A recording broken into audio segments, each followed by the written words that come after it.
Welcome to PC Error Detective. In this video, we will show you how to open Group Policy Editor in Windows 10 Home and guide you through each step easily. Step 1. Press Windows key +R on your keyboard to open the Run dialog box. This box allows you to quickly open programs, files, or Windows tools. Step 2. Type Notepad in the Run dialog box and hit Enter. Notepad is a simple text editor where we will create a script to enable the Group Policy Editor. Step 3. Copy the script provided in the video description and paste it into the Notepad window. This script contains commands that will add the missing Group Policy Editor files to your system. Step 4.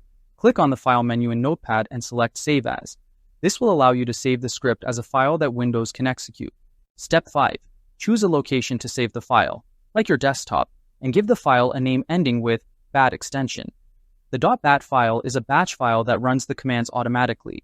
Step 6. Click Save to store the file on your computer. Make sure the extension is correct, otherwise the script will not run. Step 7. Go to the saved location, right-click on the .bat file, and select Run as Administrator.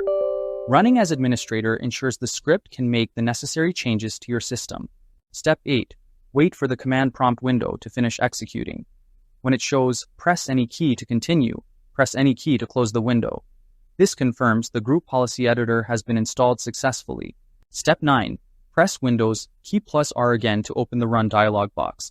This is where you will now launch the newly enabled tool. Step 10. Type gpedit.msc and hit Enter. The Group Policy Editor window will open, allowing you to customize Windows settings and control features easily.